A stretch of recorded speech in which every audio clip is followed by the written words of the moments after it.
อาตมาเชื่อว่าญาติโยมทุกท่านเนี่ยได้เข้าวัดได้ทำบุญทั้งให้ทานทั้งรักษาศีลปฏิบัติธรรมฟังธรรมเจริญภาวนามาหลายคนก็ชั่วชีวิตแต่ดูเถอะแม้แต่ตั้งใจดีแล้วเป็น20 30 40ปีมาเราได้อะไรเป็นเครื่องประดับจิตประดับใจบ้างความสงบแห่งจิตเกิดขึ้นหรือยังดับสังขารได้หรือยังไม่ใช่ง่ายทั้งที่เราเพียรทั้งที่เราตั้งใจบ่อยครั้งทั้งที่ตั้งใจทำดีแต่ก็เผลอไปคว้าเอาบาปก็บ่อยครั้งนี่มันเป็นเรื่องของความจริงเลยไม่ว่าเราไม่ว่าเขาไม่ว่าใครเรายังอยู่ภายใต้อำนาจของกิเลสของตัณหางานปฏิบัติธรรมฟังธรรมอย่างนี้มันจึงเป็นงานที่น่าอนุโมทนาอาตมาก็ไม่อยากให้เราผ่านไปเฉยๆจึงอยากให้เราเจริญสมาธิเจริญภาวนา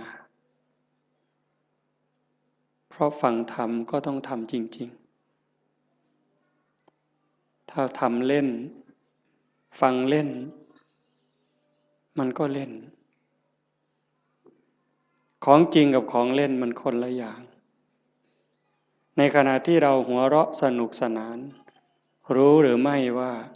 ความตายก็ไม่ได้ปล่อยโอกาส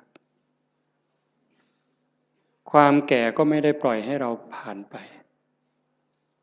ขณะเรากินเราเล่นเราสนุกสนานความแก่ความเจ็บความตายเขาก็ทำหน้าที่ไล่หลังเรามาตลอดเวลาแม้แต่เราทำบุญให้ทานรักษาศีลฟังธรรม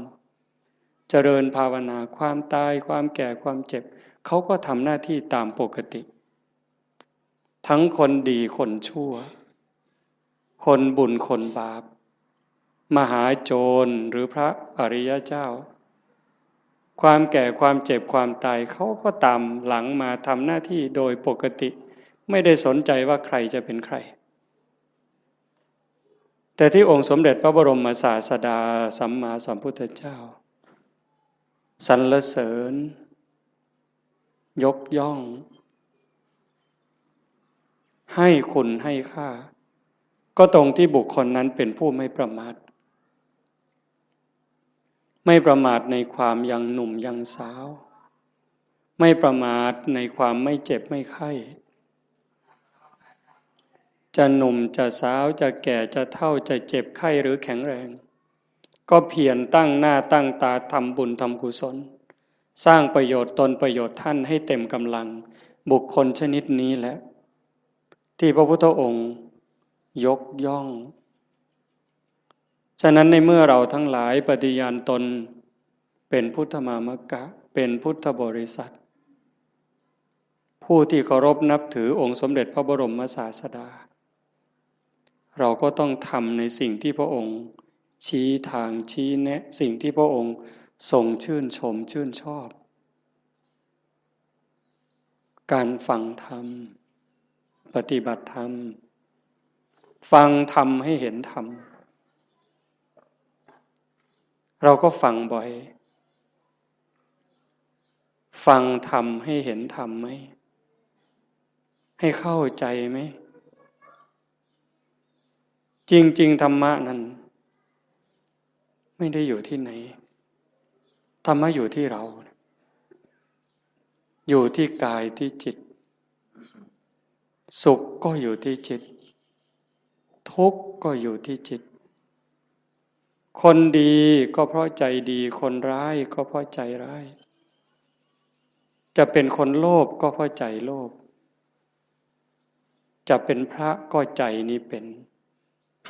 ไม่ใช่ร่างกายไม่ใช่เครื่องแต่งตัวพระจริงๆในพุทธศาสนาพระโสดาบันยังอยู่ในคราบของชาวบ้านมีครอบมีครัวมีผัวมีเมียนางวิสาขาเป็นพระตั้งแต่อายุ7 ขวบเด็กน้อยเห็นไหมฉะนั้นเครื่องแต่งตัวนี้ก็เป็นเครื่องหมายเป็นสัญลักษณ์แต่ที่สำคัญที่สุดคือใจในเมื่อใจสำคัญเราก็ต้องมาจัดการที่ใจนี้เป็นหลักการฟังธรรมที่จะให้มันละเอียดลงไปส่งเสริมบรรยากาศของบุญของกุศลของธรรมถ้าเราได้เพียรนั่งสมาธิกลั่นจิตกลั่นใจพอสมควรมันจะถึงละเอียดจิตนิ่งจิตละเอียดก็จะพิจารณาธรรมให้ละเอียดลงไปจริงๆนั้นโยมลองนึกดูชีวิตเถอะตั้งแต่จำความได้จนวันนี้จะเป็นคนหนุ่มคนสาวก็ตามกลางคนก็ตามจนถึงผู้เฒ่าผู้แก่หัวงอกหัวขาวเนี่ยโยมลองนึกดูว่าในชีวิตเราเนี่ยมันเคยมีความสุขจริงๆบ้างไหมความสุขสงบร่มเย็นในใจความสุขชนิดที่มองไม่เห็นโทษเห็นความผิดความพลาดสุขเพราะไม่เห็นบาปที่เกิดจากคำพูดความคิดการกระทำของเรามีบ้างไหมเราอาจจะมีความสนุกจริงได้กินได้เล่นได้ร้องได้รำได้สนุกสนานเราก็จะเข้าใจว่ามันเป็นความสุขแต่ลึกๆมันมีความรุ่มร้อนเผาลนอยู่ชีวิตชนิดนี้นี่เป็นชีวิตที่ขาดทุนต่อให้มีเงินเป็นหมื่นล้านแสนล้านมีอำนาจล้นฟ้าล้นแผ่นดินมีคนนับถือทั้งโลกแต่ถ้าหากนึกถึงการกระทำของตนเองเมื่อไหร่มีความรู้สึกว่าไม่สบายใจแม้จะมีอำนาจไม่กลัวใครแต่กลัวเขารู้ไม่ได้กลัวเขาจับติดคุกติดตารางหรือเขาจะดูหมิ่นดูแคลนเขาจะเอาไปทำอะไรไม่ได้กลัวตรงนั้นแต่กลัวเขารู้เท่านั้นความสุขก็หายแล้วแม้จะขู่ด้วยสายตาขู่ด้วยคำพูดคนที่รู้เรื่องของเราก็กลัวจนหำหดแต่ตนเองก็กลัวยมบาลจะรู้อยู่เองชนิดนี้แล้วมันหาความสุขไม่เจอความสุขสงบร่มเย็นจริงๆไม่ได้ตรงกันข้ามต่อให้ยากจนข้นแค้นหูหนวกตาบอดขอทานเลี้ยงชีวิตหากพิจารณาดูแล้วคำพูดความคิดการกระทำของตัวเองนึกถึงทีไรแล้วชื่นใจอิ่มใจภูมิใจสบายใจยิ่งคนรู้คนก็จะมีความสุขตามจะมีความภาคภูมิใจด้วยนั่นแหละ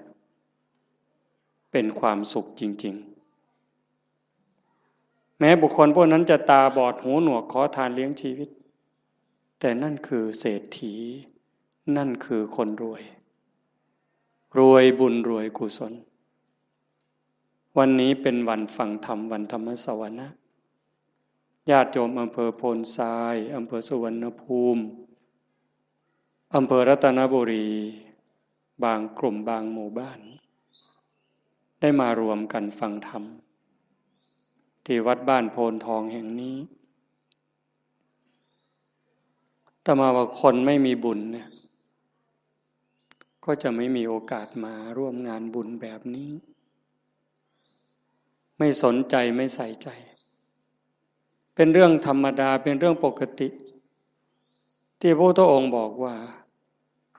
คนทั้งหลายสัตว์ทั้งหลายนี่ที่เกิดมาในโลกนี้เมื่อสิ้นชีวิตตายจากโลกนี้ไป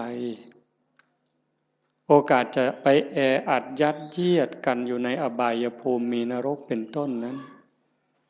มากมายเหมือนเม็ดดินในภูเขาหิมาลัยมีส่วนน้อยเท่ากับดินที่ติดในเล็บมือที่ตัดสั้นๆเสมอเนื้อเพียงแค่นิ้วเดียวที่เมื่อสิ้นลมหายใจแล้วจะต้องไปอุบัติบังเกิดอย่างสุคติโลกสวรรค์มีน้อยนิดเดียวเหมือนกับดินที่ติดในเล็บที่ตัดสั้นๆเสมอเนื้อแต่ส่วนใหญ่จะไปแออัดยัดเยียดกันอยู่ในนรกบ้างเปรตบ้างอสุรกายบ้างสัตว์เดรัจฉานบ้างมากมายเหมือนเม็ดดินในภูเขาหิมาลัยยิ่งเวลาปัจจุบันมันยิ่งเด่นชัดคำสอนของพระพุทธเจ้าเนี่ยถ้าญาติโยมมีโอกาสได้ทำความเข้าใจนึกให้ละเอียดยิ่งเวลานี้นี่เขามีหนังเรื่องพระพุทธเจ้าโยมดูดีๆมีเวลาดูแล้วก็มองกว้างๆอย่าเชื่อทันทีแต่มองกว้างๆมองลึกๆกว้างด้วยลึกด้วยไกลด้วย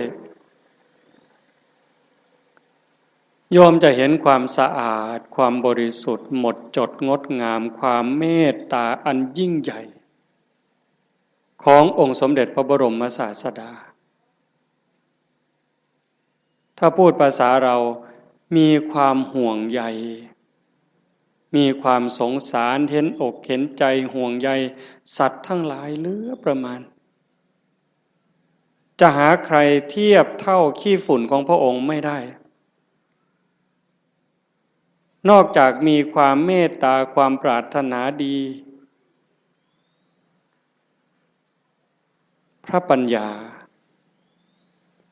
ความสว่างไสวแทงทะลุปลุกโปร่งความลับของจักรวาลความลับของชีวิตได้ชัดเจนไม่มีที่ขาดตกบกพร่องอะไรเลยนี่เจ้าลัทธิศาสดาหลายท่านมีความรักมีความเมตตามีความห่วงใยต่อเพื่อนร่วมทุกข์เกิดแก่เจ็บตายก็มากแต่ปัญญาที่จะชี้ทางออกบอกทางถูกให้กับคนนั้นไม่พอปัญญาไม่พอปัญญาไม่ถึงแต่พระพุทธเจ้านั้นปัญญาสว่างไสวตรัสคำไหนก็คำนั้น 2,600 ปีจนถึงวันนี้ก็ยังคงเส้นคงวาทรงมรรคทรงผลเหมือนเดิมฉะนั้นเราท่านทั้งหลายโอกาสที่เราได้เกิดมาเป็นมนุษย์ได้มาพบพระพุทธศาสนาแล้วเราจะปล่อยให้วันเวลามันผ่านไปโดยไร้ประโยชน์ได้อย่างไร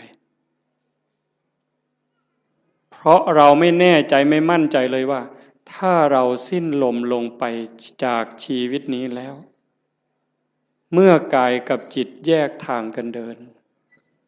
เราจะไปไหนโยมมั่นใจหรือยังวางใจได้หรือยังว่าเราจะไปไหนถ้าโยมถามอาตมาล่ะพระอาจารย์มั่นใจรู้ทางไปหรือยังอาตมารู้ว่าอาตมาไม่ปลอดภัยโอกาสที่จะร่วงลงสู่อบายนั้นมีสูงมากอันนี้พูดเรื่องจริงเลยเนี่ย โอกาสที่อาตมาจะต้องตกนรกนั่นก็สูง100%โอกาสที่จะไปเป็นเปรตไปเกิดอสุรกายไปเกิดเป็นสัตว์เดรัจฉานก็100%นั่นเพราะอะไร เพราะการบ่มจิตบ่มใจนั้นยังไม่ถึงขั้นบางครั้งจิตยังวุ่นวายใจยังสับสนบอกว่าอย่าคิดมันก็ยังคิดเวลานั่งเจริญภาวนาให้อยู่กับลมหายใจมันก็ได้แค่รอบหรือแค่ครั้งเดียวหายใจเข้ายังไม่ได้หายใจออกเลยมันก็คิดเรื่องนู้นหายใจออกยังไม่ได้เข้ามันก็ไปคิดเรื่องนั้นดีบ้างไม่ดีบ้างสารพัดแล้วใครเก่งทีนี้ใจตัวนี้นะสวรรค์ในอกนรกในใจ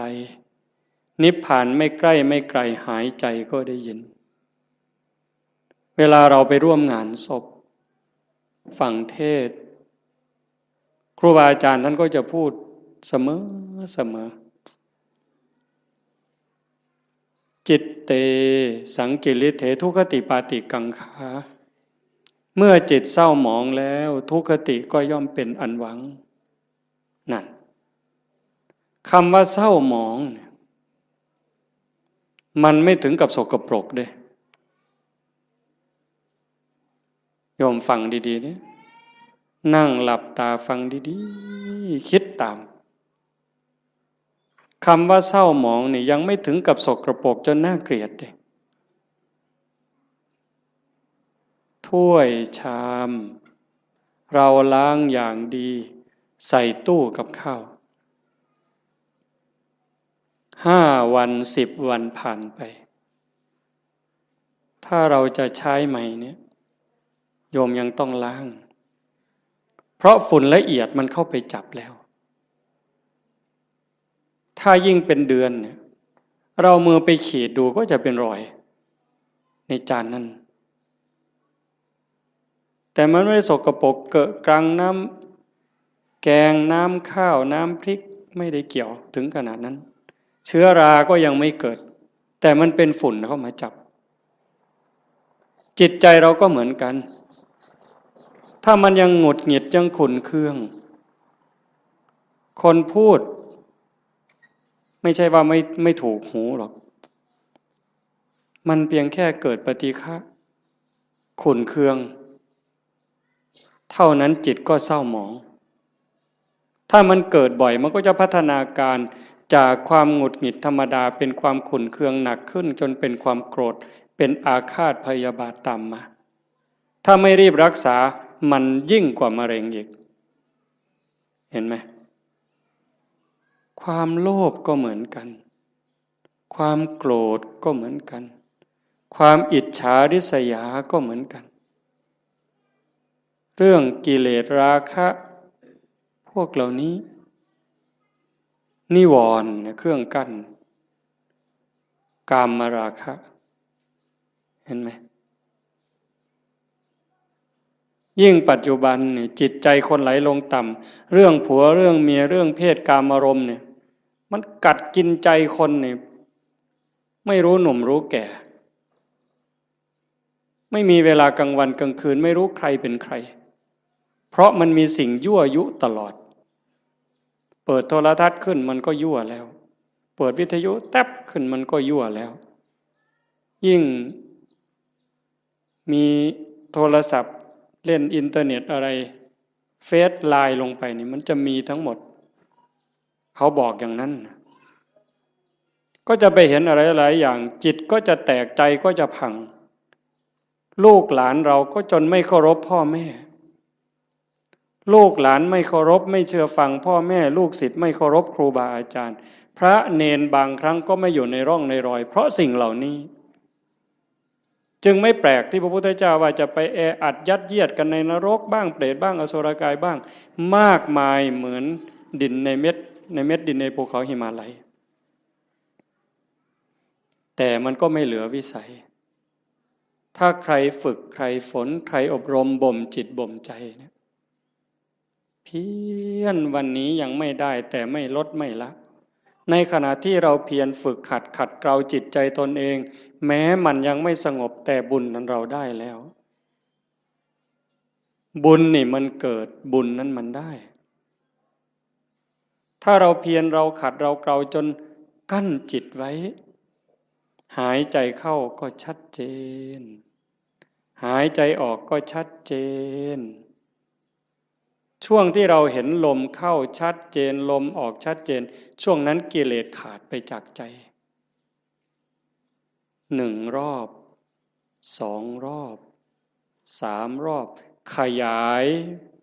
ยืดเวลาให้มันมากขึ้นมากขึ้นมากขึ้นพอเรารู้จักขยายเวลาให้จิตอยู่กับความว่างจากความยึดมั่นหมายแห่งความเป็นตัวตนได้มันจะพัฒนาไปเรื่อยพรากเวทนาเวลาตาเห็นหูได้ยินจมูกได้กลิ่นลิ้นได้รสกายสัมผัสใจนึกคิดแล้วเราไม่ดึงเข้ามาเป็นเจ้าข้าวเจ้าของรู้แล้วก็ปล่อยมันเป็นเรื่องของธรรมชาติกลับมาอยู่กับอารมณ์ขององค์พระกรรมฐานไว้เรื่อยๆถ้าเราทำได้อย่างนี้บ่อยๆนั่นเก่งแล้วแกร่งแล้วถ้าเรารักษาจิตสภาพนี้ไว้ได้ในขณะเป็นอยู่ในขณะเจ็บป่วยหรือขณะใกล้ตายจิตเราก็จะไปอีกทางหนึ่งจิตเตอสังกิริเถสุขติปาติกังขาเมื่อจิตไม่เศร้าหมองแล้วสุขติก็ย่อมเป็นที่หวัง เรื่องนี้มันอาจจะฟังยากไม่สนุกฟังแบบหนึ่งมันไม่สนุกเลยแต่ถ้าคนรักตนเองล่ะถ้าคนที่รักตนเองสงสารตนเองห่วงใยตนเอง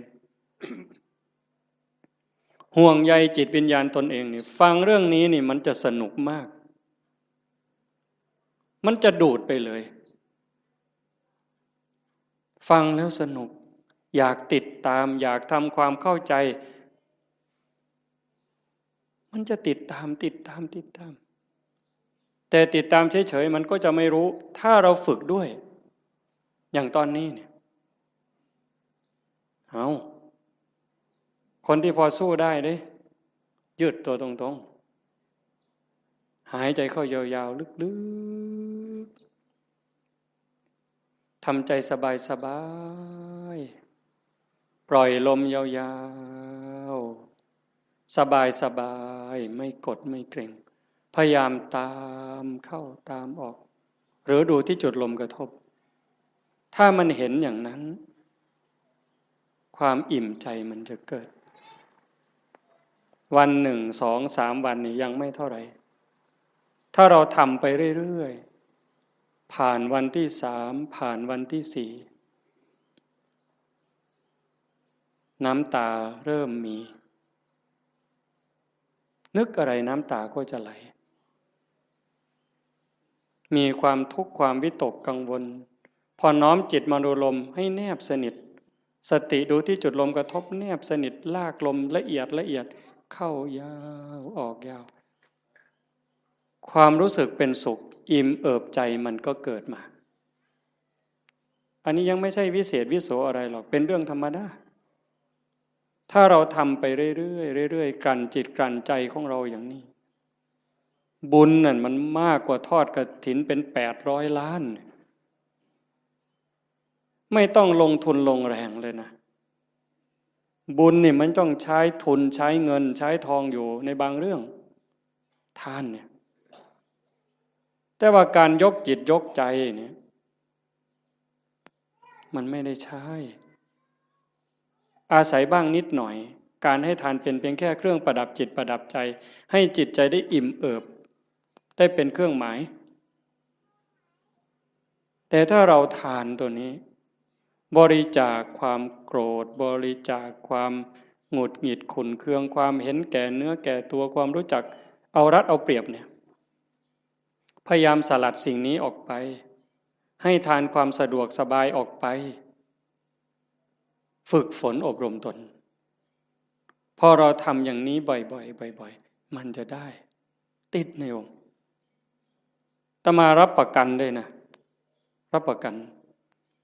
แม้เราจะทุกข์จะยากจะเหน็ดจะเหนื่อยปวดหลังปวดเอวปวดแข้งปวดขาก็เถอะเมื่อเราเพียรทำเข้ามันจะรู้สึกชอบรู้สึกยินดีรู้สึกพอใจแม้บางครั้งที่เราเผลอพอมันทำจนชินบ้างแล้วเวลาเราเผลอมันลักมาอยู่กับลมหายใจความรู้สึกตัวสติสัมปชัญญะลักมาอยู่กับลมหายใจเหมือนกับตอนแรกๆเราฝึกกำลังเดินจงกรมกำลังนั่งสมาธิมันลักไปอยู่กับลูกกับหลานลักไปอยู่กับไร่กับนากับทรัพย์สินสมบัติแบบเดียวกันจิตมันกำลังจะไหลมาทางดีนี่นะเป็นสิ่งที่เราจะได้พึ่งพาอาศัยญาติโยมฟังอีกครั้งสิ่งที่เรากำลังมาทำไม่ว่าจะเป็นการให้ทานก็ตามการรักษาศีลนี่ก็ตามการฟังธรรมเจริญภาวนานี่ก็ตามสิ่งนี้จะเป็นสิ่งที่เราได้พึ่งพาอาศัยชาตินี้ก็ตามชาติหน้าก็ตามชาติต่อไปก็ตามแม้เวลาเจ็บเวลาป่วยเวลาใกล้ตายจะได้อาศัยสิ่งนี้ยิ่งกว่าแก้วแหวนเงินทองแก้วแหวนเงินทองลูกหลานสามีภรรยาจะมีมากมายมียศมีตำแหน่งยิ่งใหญ่ขนาดไหนถึงเวลาเราเจ็บไข้โยมไปดูเถอะอยู่ในหมู่บ้านก็ตามโรงพยาบาลก็ตามถึงคราวเจ็บป่วยหนักเข้าจริงๆเนี่ยคนจะรักเราจะเป็นสามีภรรยาเป็นลูกเป็นหลานเป็นพ่อแม่พี่น้องเพื่อนสนิทมิตรสหายเขาก็ช่วยไม่ได้แบ่งเจ็บไม่ได้แบ่งป่วยไม่ได้ผ่าตัดแทนไม่ได้กินยาแทนไม่ได้แล้วความหวาดกลัวที่มันเกิดล่ะถ้าบอกว่าต้องผ่าตัดหวาดกลัวไหมกลัวมีดหมอไหมกลัวจะสลบไม่ฟื้นไหมใครแบ่งล่ะพ่อแม่พี่น้องสามีภรรยาเพื่อนพ้องก็เพียงแค่ให้กำลังใจใจดีๆไม่เป็นไรหรอกเขาก็พูดได้เพียงแค่นั้นแต่ถ้าถามว่าถ้าเป็นเขาล่ะก็ไม่ได้ต่างจากเราหากเราฝึกจิตฝึกใจให้มันมีความมั่นคงเนี่ยทำจิตให้มันเกิดความมั่นคงมันไม่หวั่นไม่ไหวตรงนี้นี่ได้เปรียบตายก็ไม่ว่าเป็นอย่างนั้นจริงๆไงโยมเวลาที่เราฝึกสติฝึกสมาธิได้เกิดความมั่นคงมันจะไม่กลัวยิ่งเราทำบุญไปบ่อยๆบ่มบุญบารมีไปเรื่อยๆอันนี้เป็นทุนอยู่แล้วแต่ตัวที่เราฝึกจิตฝึกใจให้เกิดความมั่นคงไม่หวั่นไม่ไหวอันนี้จะหนุนสูงที่สุดยิ่งปัญญารอบรู้เห็นว่าชีวิตเกิดมาแล้วมันเอาแก่มาด้วยมันเอาแก่มาด้วยเอาเจ็บมาด้วยเอาพลัดพรากจากสิ่งรักสิ่งที่หวงแหน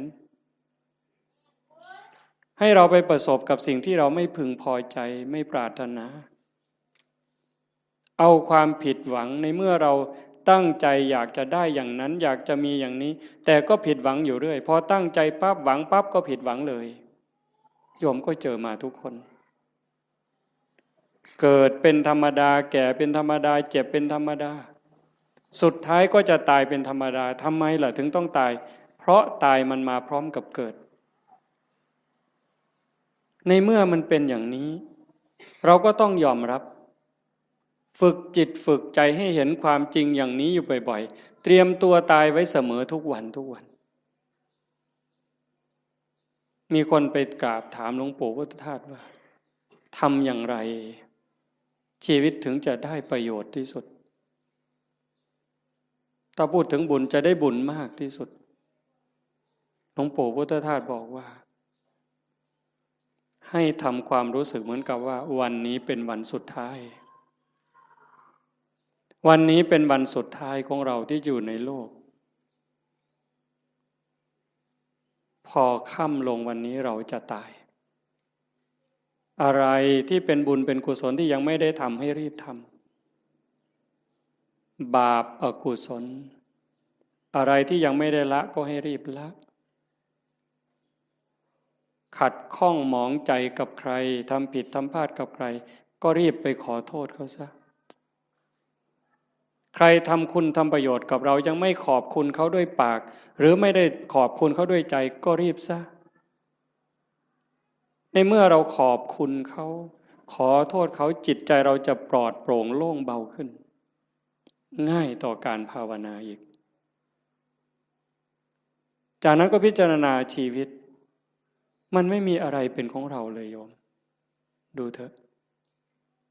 อันนี้โยมอย่าเชื่ออาตมานะโยมใช้สมองของโยมธรรมะมันอยู่ที่ใจเราโยมไม่ได้อยู่ที่คำพูดไม่อยู่ในหนังสือไม่อยู่ในพระไตรปิฎกเลยไม่ใช่เลยอยู่ในใจเนี่ยตัวรู้โยมมีพร้อมทั้งหมดทุกคนไม่ได้ต่างกัน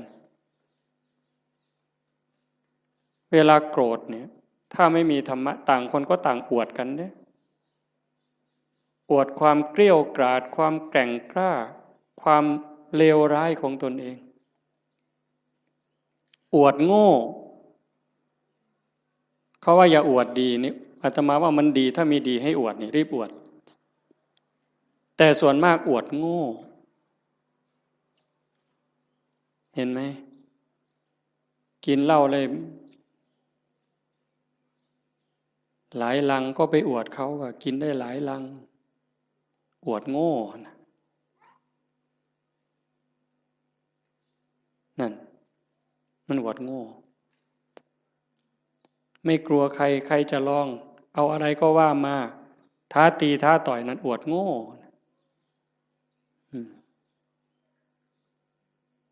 แล้วทำไมว่านั่งสมาธิได้3 วันไม่ขยับเลยมาแข่งกันไหมเนี่ยทำไมไม่มีใครคุยตัวนี้แต่เรื่องกินเหล้าเรื่องเล่นการพนันเรื่องเจ้าชู้ซ้ำซ้อนเรื่องลักเรื่องขโมยเอามาอวดคุยกันโอ้สิ่งที่เอามาอวดมาอ้างกันนั้นถามว่าเป็นบุญไหมไม่มีเลยเป็นประโยชน์ไหมไม่มีเลยแต่เรื่องนั้นทำจริงเนี่ยทุ่มเทตลอดชีวิตเนี่ยนั่งเล่นไพ่ทั้งคืนนี่ไม่เยี่ยวเลยผุ่นเป็นเก่งแห้งเนี่ยบ่ปวดเงี้ยวเลยแต่นั่งสมาธิหาหน้าที่เนี่ยข่อยทิกแล้วทิกอีกแล้วข่อยจะไปแล้วเนี่ยมึงที่หลังมันโง่ปานนั้นเพิ่นว่าเพิ่นเก่งเนี่ยกันบ่ถูกใจมากจะจับกูขามันเพิ่นเนี่ยเบิ่นอยู่ดาวบัดเขาโย่ใส่ถอยหลังจากรถบัดนี้มันบ่จริงหรอก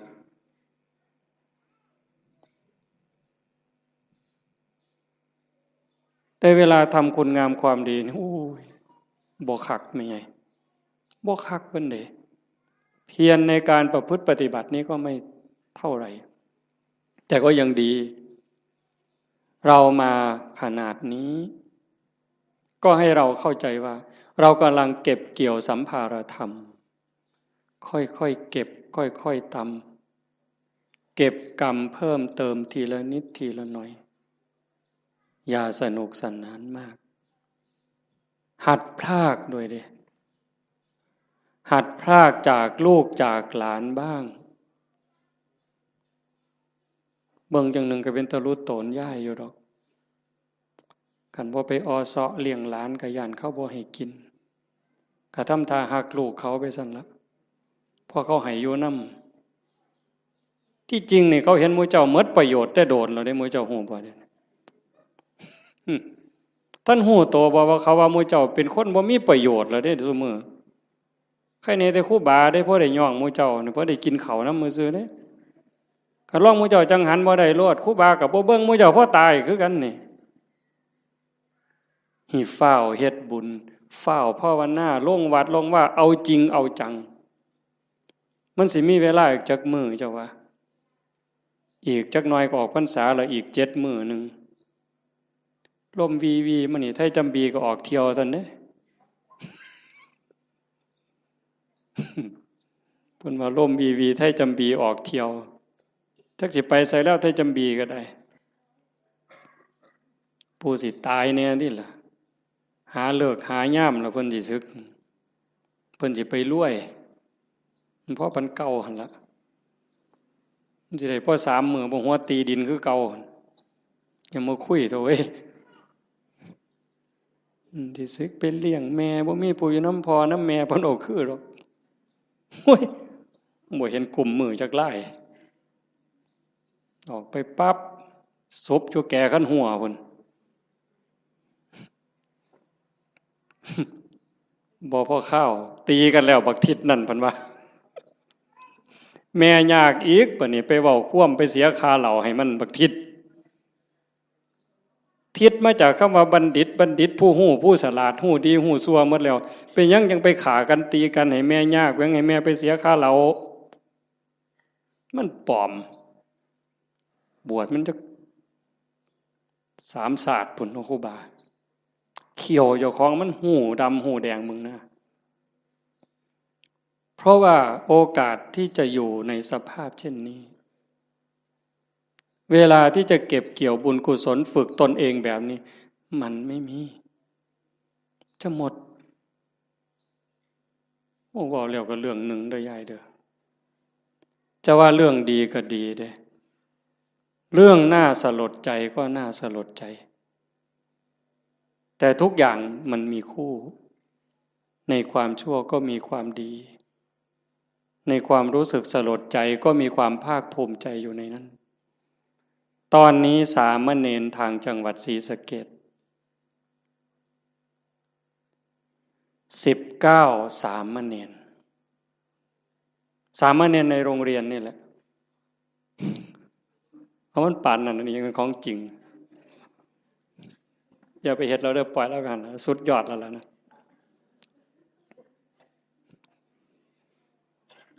สามเณร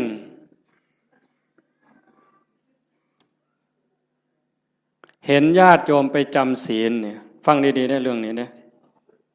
สามเณรเห็นญาติโยมพ่อใหญ่แม่ใหญ่ไปจำศีลวันพระไปอยู่วัดโยมตั้งใจไปปฏิบัติ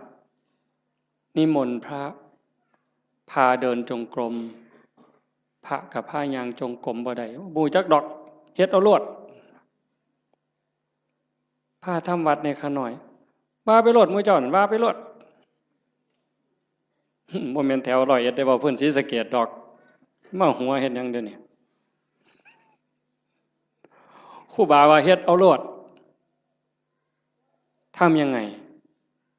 หลายปีผ่านมา3 ปี5 ปีสามเณรน้อยๆนี่มีใจสามเณรน้อยนี่มีใจขออนุญาตไปปฏิบัติธรรมแบบหนักๆเลยตื่นตี 2นอน4 ทุ่มไม่พูดไม่จา19 สามเณรเนี่ยไปเพื่อฝึกเดินจงกรมฝึกนั่งสมาธิเพื่อจะมาพาคุณยายทั้งหลายที่ไปจำศีลในแต่ละวัดเนี่ยสามเณรตั้งแก๊งสามเณรเพื่อจะไปสอนญาติโยมปฏิบัติธรรมเนี่ยตรงที่สลดใจก็คือพระสงฆ์องค์ข้าเจ้าไม่ทำหน้าที่ตรงนี้ตรงที่น่าภูมิใจก็คือลูกเนนนี่ตัวเล็กๆ14 ปี15 ปีรักบ้านรักเมืองรักพระพุทธศาสนานึกถึงบุญคุณข้าวน้ำของญาติโยมที่ใส่บาตรให้ปัจจัยไปเรียนหนังสือ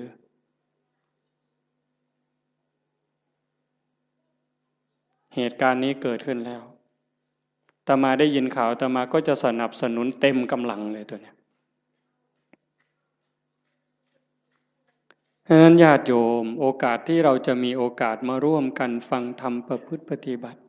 มีครูบาอาจารย์ที่ชักชวนวิงวอนขอร้องให้เราทำอย่างนี้ไม่ใช่เรื่องง่ายเป็นเรื่องที่หายากที่สุดในเมื่อเราได้แล้วมีแล้วพบแล้วเจอแล้วอย่าปล่อยให้มันผ่านไปเปล่าให้เราได้ตั้งใจฝึกฝนอบรมบ่มจิตบ่มใจตนเองอย่าไปเสียดายอย่าไปอาลัยกับความสุขความสบายแบบโลกมากนักอย่าไปอยากร่ำอยากรวยถ้าจะรวยมันก็รวยแล้วเฮ็ดมาตั้งแต่หัวทอบักแข่งหมดตั้งแต่เป็นบ่าวเป็นสาวก็เฮ็ดมาเต็มกำลังแต่งการแต่งงานมีขอบมีขั้วก็หัวหมุนก้นซุบปากกัดตีนยันบาแบกหลังหนุนคำบ่ได้ยืนขึ้นบ่ได้อยู่ปานนั่นมันก็บ่พ่ออยู่พ่อกินบัดหัวงอกก่อนซ่อนเราสิหวังรวยนี่ห้วยหมู่ข่อยว่าเจ้ากินยาพิษเม็ดแล้วข่อยว่าเนี่ยข่อยว่าเจ้าบ่พบผัวแล้วขันรวยเจ้ารวยแต่เหิงแล้วสิมารวยเอามือนี่มันบ่แม่นแล้วล่ะพี่ประสาถามล่ะยามใดเท่านั้นสิมาแม่นบ่ยายได้ยินบ่ย่างผ่านเม่นมายายมื้ออื่นใส่บ่ยายเย็นมาหลายมื้อแล้วตัวบ่ว่าตัวฝ่าวเขามันมีอีหยังเป็นของเฮาเนี่ยก็คิดเบิ่งดีๆอีหยังที่เฮาควรอยากได้หลายๆบอกแนวนี้บ่แม่นให้ขี้คร้านเด้อโอ้ยฟังเทศน์แล้วเป็นอีกูนอนซะดอกเพิ่นสิว่าก็บ่แม่นอีกแนวนั้นเฮ็ดตามสมควรตามกำลังให้มันได้พระพุทธเจ้าเพิ่นบ่สอนให้ขี้คร้านขยันแฮงแต่ดีแต่ว่าให้ฮู้ว่าสิ่งเหล่านี้เนี่ยเป็นสมบัติของโลกบ่โดนเฮาก็จากมันคันเฮาบ่จากมันมันก็สิจากเฮาเทิงตอนเป็นแล้วก็ตอนตายลางเทื่อเฮาเป็นอยู่นี่โจรมันลักไปซ้ำลางเทื่อมันลักเอาโดยมันบ่บอกเฮาลางเทื่อมันมาญาติเอาซื่อๆดีบ่ดีเฮาเจ็บย้อนทรัพย์เจ้าของเขายืมแล้วบ่คืนอันนี้ก็มีอยู่เห็นบ่อันนั้นของภายนอกแม้แต่ของภายในที่เฮามีโยมว่ามีหยังเหรอโยมสำบายแน่เอาถามโยมเด้นี่แม่ใหญ่หมู่เจ้าเฒ่าแล้ว70ก็มีแล้วหมู่เจ้าสำบายย้อนมีอีหยังแหน่ลองเว้าให้ฟังเบิ่งมีลูกยากนำลูกบ่คิดเบิ่งดีๆบ่มีลูกนี่ย้อนสำบายนำลูกกับยากนำลูกอีหยังหลายกว่ากันตอบแบบถูกต้องเด้เจ้าอย่าหาวเด้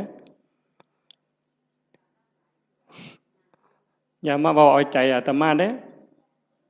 เอาใจเจ้าของมีหลานระวังภูมิใจดีใจกับหลานกับยากน้ำหลานนี่อันใดหลายกว่ากันมีมีหน้าดีใจน้ำหน้าภูมิใจสำบายย้อนมีหน้ากับยากน้ำมีหน้าอีหยังหลายกว่ากันเอาเว้าเนี่ยเฮาอยากได้นี่มีรถแล้วนี่ยากน้ำรถกับสำบายน้ำรถนี่อันใดหลายกว่ากันจักหน่อยมันก็ว่าน้ำมันหมดน้ำมันเชื้อเพลิงหมดน้ำมันเครื่องหมดยางเหี่ยนเบรกบ่ดีไฟบ่ออกแต่บ่ดังตำรวจจับเอาที่ไรเจ้าบ่ต้องบอกไปส้นไปขวมนี่อันนั้นของทั้งนอกสร้างมันตัวนั้นรถเพ่บ่ซ่อมจูดไฟถิ่มก็บ่เดือดร้อนดอกเว้าพื้นเจ้านี่บัดเจ้ามีตานี่เจ้ายากน้ำตาบ่เอา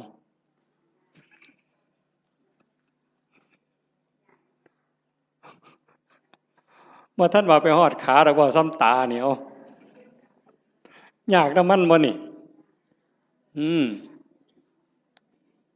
มีผมนี่จะว่ายากน้ำผมนี่ซ้ำใดจะว่า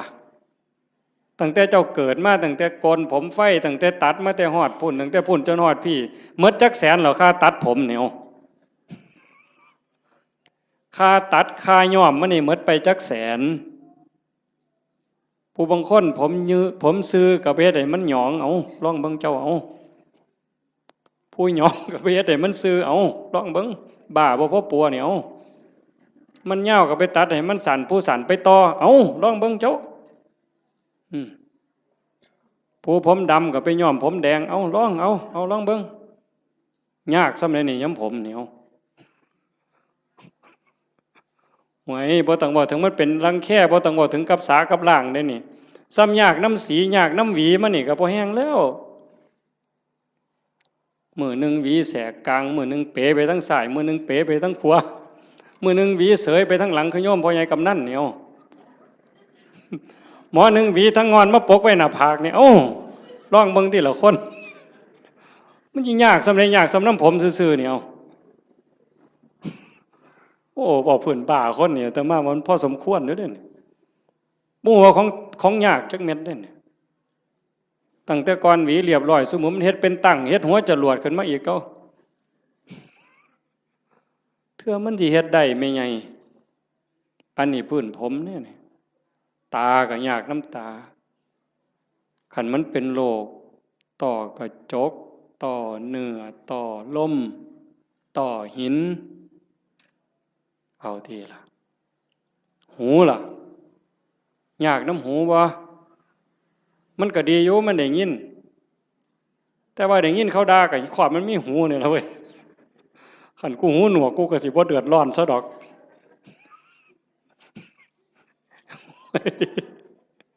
มึงที่ละว่ามันดีบนไหนล่ะพุทธเจ้าว่าบ่เนี่ยพระพุทธเจ้าเพิ่นสอนกรรมฐานนี่หลวงพ่อเจ้าคณะอำเภอหลวงพ่อเจ้าคณะตำบลเป็นอุปชฌาย์พร้อมบวชเนียนก็ตามเลยเพิ่นให้เฮียนกรรมฐานเกษาผมทั้งหลายโลมาขนทั้งหลายนาขาเล็บทั้งหลายตะโจอีหยังทันตาฟันตะโจหนังผมขนเล็บฟันหนังตั้งแต่ขนตาซื่อๆนี่ไม่ไงยากบ่ขนตาเจ้าวะมันก็บ่ได้ยากนะมันปานใดล่ะมันอยู่ซื่อๆบัดมันโลนเข้ามาแท่งเขาทั้งในนี่เจ้าโอ้ยกูมาคือลังหนหวยคักแต่เนาะบัดนี้เนาะขนตาซื่อๆนี่ได้นี่บ่พอล้มพอตายแต่มันหันหนหวยเนาะแขวบาดนี้เอาผมขนเล็บเอาเล็บก่อนตัดมาหลายปานใดนี่เล็บหมดมีดจักดวงขูดไปเท่าใดอันนี้ง่ายๆได้แบบครูบาตัดทิ่มแล้วกันแล้วแต่ขันของไม่ออกได้บัดนี้ซุมื้อนี้ย้อมสีซื่อๆกับบ่พอจักเอาหยังมาแต้มอีกบัดนี้โอ้ยแต่งเล็บเทื่อนึงนี่ซื้อปุ๋ยได้3กระสอบไม่ไงบ้าบ่จะว่าหั่นจักเล็บมือเล็บตีนเนี่ยอันนี้กรรมฐานเนี่ยพระพุทธเจ้าให้เฮียนเด้เล็บตีนผู้บางคนก็ตัดเองบ่ได้ไปให้เขาตัดให้อันไข้อยู่ค่ะมันบ่เจ็บบ่ปวดสมัยนี้บ่มีผู้ใดเป็นเล็บตีนสักปานใดติเนาะจักสิว่าปวดจักสิว่าคันจักสิว่าเจ็บเหม็นก็เหม็นเว้ยแต่ว่ากิ้มแล้วเพิ่นบ่ถิ่มนั่นล่ะเป็นอยู่บ่ทั้ง101นี่กิ้มเล็บตีนเน่ามาดมนี่โอ้ยข่อยว่าพ่อไปถิ่มหมดทุกคนนั่นล่ะเว้ยบ้าใหญ่อยู่เด้อนี่คันว่าเจ้าของดีหมดได้ไผก็ได้บัดเบิ่งจังซี่ล่ะมันบ้าคือดีเจ้าทบทวนเจ้าของให้มันคักๆโลดแขวบัดนี้เบิ่งเด็กน้อยซุมื้อมันเอาหยังสัดแขวมันน่ะจักสีหยังตัวสีหยังแปลงแล้วก็บ่พอต้องมีแนวมาม่วนปากอีกเขาก็หนูทางมาโฆษณาหล่อเฮาเด้เห็นแนวม่วนปากกันเนี่ยถ้ามาบ่หารใส่เว้ยโยมเอามาถวายยามใดอาตมาก็มีแต่ขี้เดียดไว้จักคิดแนวใดอาตมาบ่เข้าใจเจ้าของคือกัน รอให้ผู้อื่นเซยเอาไปแนวว่าซั่นปานเฮาสิโซกปรกปานนั้นเนาะสีแขวเราก็สิแล้วตัวเว้ยม่วนปากเราก็สิแล้วตัวยังสิมาม่วนปากอีหยังลิตเตอรีนอีกทุกซอกทุกมุมอยู่กูบ่ใส่น้ำสูกูบ่ปวงปานนั้นหรอกเว้ยบัดมันแขวปวดขึ้นมาเด้บัดปวดมาเจ็บมาบัดได้ยิ้มใส่กันตอนเป็นบ่าวเป็นสาวเพิ่นก็ว่าเพิ่นคักอยู่แล้วมีความสุขอยู่ยิ้มใส่กันนั่นแต่ว่ามันปวดขึ้นมานี่แล้วแม่ใหญ่บัดนี่ไว้โยมสมมุติว่าอาตมามีมนต์พิเศษคาถาดีๆนี่เสกให้โยมรวยผู้ละ100 ล้านหมดสุคนนี่เอาบ่ยายเพียงเท่าเดียวนี่เงินในบัญชีตุ๊บผู้ละ100 ล้านสุคนเอาบ่ยายไผเอาแน่ยกมือแต่ว่ามีขอแม่เจ้าต้องปวดแขวตลอดชาติเอาบ่ยายเอาเสียเงิน100 ล้านไปปวดแขวบ่ให้เศร้าเด้คาถานี่จนตายเด้บ่เอาเห็นบ่หนังล่ะบัดนี้นี่คือกรรมฐานที่พระพุทธเจ้าเพิ่นให้เฮียนในอุปชฌาย์ทุกองค์บวชเน้นบวชพระต้องให้เฮียนปัญจกะกรรมฐานหนังอ่อนซ่อนหนังกันนี้ได้คนเนาะไม่ออกคันผู้ใดบุญหลายเพิ่นรักษาศีลไว้ดีให้ท่านรักษาศีลมีเมตตาเกิดมาชาติหลังนั้นเพิ่นสิเป็นคนมีผิวขาวผิวงามผิวเนียนดำก็ดำงามมันเถาะขาวก็ขาวงามผิวเกลี้ยงใสบ่มีฝ้าบ่มีสิวบ่มีกระหนังเต่งตึงเป่งปังว่าซั่นเถาะอันนั้นย้อนบุญเด้อันผู้บางคนบัดนี้ขาวก็ขาวอยู่ดำก็ดำอยู่แต่ว่าเป็นดังๆจังซี่ก็มีย้อนบาปเด้นั่นย้อนบาปบ่มีศีลแน่ขี้โกรธขี้เครียดแน่อาฆาตจองเวรแน่สารพัดนั่นล่ะบาปบ่น้ำบาปมันนี่ก็มาหลงกันอยู่บนนี้จริงๆนั่นมันก็มีแค่หนังบางๆเพิ่นว่าหนังของเราผู้หนึ่งหนังกำพร้าที่บอกว่าสวยผิวเนียนขาวอมชมพูเนี่ยกับผิวดำผิวด่างขี้กากขี้เกลื่อนทั้งหมดเนี่ยแต่ละคนนี่ลอกออกมาปั้นเขากลมๆนี่ทอกับบักท่านหน่วยเดียวซ้ำนี่นึงนี่ห่อไว้ซ้ำนี่ล่ะมองเฮาหลงกันว่างามบ่งามก็ซ้ำนี่ล่ะแต่คันขูดหนังกำพร้านั่นออกมาปึ๊บมันสิคือกันหมดพอแต่ไต่หนังกำพร้าลงไปปั๊บก็สิมีน้ำเลือดน้ำเหลืองน้ำหนองแดงใจว้ายอยู่จังซั่นตับไตใส่พุ่งก็ยากน้ำมันเมิดอันนี้เว้าถึงมีอันไหนยากน้ำอันนั้นเด้ท่านฝ่าหลวงประเด็นเด้มีผมก็ยากน้ำผมมีขนก็ยากน้ำขนมีตาก็ยากน้ำตามีหูก็ยากน้ำหูแขวก็ยากน้ำแขวแปลงฟันตั้งแต่เกิดมาจนฮอดมื้อนี้เป็นตาอิ่มเป็นตาเบื่อบ่เจ้าว่าอาบน้ำล้างหนังนี่ก็ตั้งแต่ไตมาล่ะก็ยังบ่ทันแล้วอยู่เด้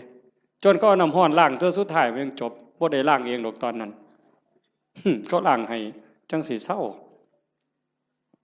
มีตับก็ยากน้ำตับ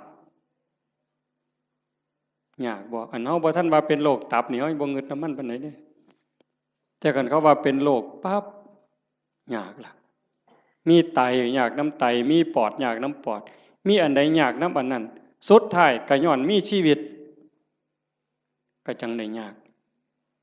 พระพุทธศาสนาเพิ่นสอนบ่ให้เกิดคันบ่เกิดเสียอย่างเดียวจบปัญหาที่เฮาต้องมาทุกข์มายากมาลำบากลำบนมาเกิดมาแก่มาเจ็บมาตายนี่ย้อนมันมีเกิดเฮ็ดจังไดจังสิบ่ได้เกิดเฮ็ดตามคำสอนพระพุทธเจ้าก็เริ่มต้นจากการละบาปซะก่อนละบาปบ่ทำบาปด้วยกายวาจาใจแล้วก็ทำบุญกุศลให้หลายๆทำบุญด้วยกายด้วยวาจาด้วยใจให้ทานรักษาศีล เจริญภาวนาฟังเทศน์ฟังธรรมอ่อนน้อมถ่อมตนก็เฮ็ดอยู่จังสิเพียรประพฤติปฏิบัติขัดเกลาเจ้าของเฮ็ดบุญกุศลให้ได้หลายแล้วก็ฝึกชำระจิตชำระใจให้มันสะอาดบริสุทธิ์เฮ็ดหยังลงไปแล้วให้มันผ่านไปได้บ่คันบ่ภาวนานี่จบเลยบัดนี้ตรงนี้ใส่เวลาอีกจักนิดนึงสะจิตตะปริโยทปนังชำระจิตให้ขาวรอบจากการละบาปมาบำเพ็ญบุญกุศลให้หลายๆเป็นเครื่องล่อเลี้ยงเป็นเครื่องจูงจิตจูงใจยกจิตยกใจแล้วมาว่างฝึกปล่อยฝึกว่างโดยเฉพาะเจริญพระกรรมฐานหัดให้กายกับใจทำงานอันเดียวกันเมื่อกายกับใจทำหน้าที่อันเดียวกันอยู่ในอารมณ์ปัจจุบันหรือปัจจุบันธรรมเนี่ยจิตเราจะวางจากอารมณ์ข้างนอกธรรมะเป็นอากาลิโกปฏิบัติได้ให้ผลได้ไม่จำกัดการนี่คือความพิเศษพุทธศาสนาไม่มีเสื่อมไม่เคยเสื่อมแล้วก็จะไม่เสื่อมให้ผลตลอดเวลาอากาลิโกปฏิบัติได้ให้ผลได้ไม่จำกัดการสันทิฏฐิโกเป็นสิ่งที่ผู้ศึกษาและปฏิบัติจะพึงเห็นได้ด้วยตนเองผู้ศึกษาและปฏิบัติจะพึงเห็นได้ด้วยตนเองสันทิฏฐิโกเป็นสิ่งที่ผู้ศึกษาปฏิบัติพึงเห็นได้ด้วยตนเองอากาลิโกปฏิบัติได้ให้ผลได้ไม่จำกัดการเอหิปัสสิโกเป็นสิ่งที่เรียกให้มาดูท้าพิสูจน์เรียกมาดูโยมก็ลองทำตอนนี้เมื่อเราหายใจเข้ายาวสบายสบายลองดูนี่หรือจะยุบหนอพองหนอพุทโธสัมมาอรหังอะไรก็ตามคือกันเหมิดอย่าไปเถียงกันเด้อีหยังผิดอีหยังถูกอันนั้นท่านเว้าฮอดผิดฮอดถูกดอกเบื้องต้นนี่มันจะคือกันหมดคือกันแต่มันสิส่งไปฮอดไสมันมีสันมีเหย้ากลัวกันอยู่ไปได้กลัวกันอยู่แต่ว่าเบื้องต้นนี่มันจะคือกันหมดเพียงแค่เป็นอุบายเฮ็ดให้จิตสงบให้ใจสงบมันสิคือกันพุทโธก็ตามยุบหนอพองหนอก็ตามสัมมาอรหังก็ตามหรือบ่ว่าหยังก็ตามเบิ่งแต่ลมหายใจซื่อๆอาตมาบ่ว่าหยังดอกมันขี้คร้านคันใส่ก็ใส่เสริมจักนิดนึง5 นาที10 นาทีพอได้เรื่องแล้วก็ปล่อยส่วนมากก็เบิ่งลมหายใจเข้าลมหายใจออกลองเบิ่งตอนนี้หายใจเข้ายาวสบายสบายไม่กดไม่เกร็งออกยาวสบายสบายไม่กดไม่เกร็งหายใจเข้าก็รู้หายใจออกก็รู้ลมสั้นก็รู้ลมยาวก็รู้ลมหยาบก็รู้ลมละเอียดก็รู้เฮ็ดอยู่ซ้ำนี้ล่ะเมื่อเฮาเฮ็ดไปเรื่อยๆเรื่อยๆพอใจเฮ็ดยินดีเฮ็ดสงบหรือบ่สงบบ่เกี่ยวหวังอย่างเดียวว่าเราทำเพื่อบูชาพระพุทธเจ้าถวายเป็นพุทธบูชาคิดเอาซ้ำนั้นบ่ต้องหวังดอกว่าสิไปเห็นเลขเห็นหวยเทวบุตรเทวดานรกสวรรค์สิให้ดีกว่าไผก็บ่ว่าบ่อยากให้ไผย่องซ้ำบ่งึดแต่เฮาจะเฮ็ดเพื่อถวายเป็นพุทธบูชาแต่อย่าลืมว่าทุกครั้งที่เรามีสติในปัจจุบันธรรมหายใจเข้ารู้หายใจออกรู้นั่นเป็นการพรากจิตจากอดีตพรากจิตจากอนาคตถ้าอยู่กับปัจจุบันได้นั่นคือชำระจิตอยู่ตลอดถ้าเราย้อนไปสู่อดีตปั๊บ ความทุกข์จะเกิดทันทีอย่าเชื่อเด้ผู้ศึกษาและปฏิบัติจะพึงเห็นได้ด้วยตนเองเนี่ยเมื่อจิตย้อนไปสู่อดีตจะเป็นต้นเหตุทันทีจิตที่ส่งออกนอกเนี่ยเป็นสมุทัยผลที่เกิดจากจะส่งจิตออกนอกเนี่ยจะเป็นทุกข์ย้อนไปอดีตปั๊บคือเห็นตอนเป็นบ่าวเป็นสาวมือเจ้าไปเลี้ยงงัวไปจีบกันเป็นยังไงคือหอดความเก่าความหลังจิตหล่องลอยไปแล้วลังเธอก็ดีใจก็ย้อนความหลงนั่นแหละทุกข์ได้หะเห็นเขาว่าให้เสียใจเห็นเขานอกใจคือคนนั้นด่าคนนี้ว่าเฮาคนนั้นเอาเปรียบเฮาทุกข์อีก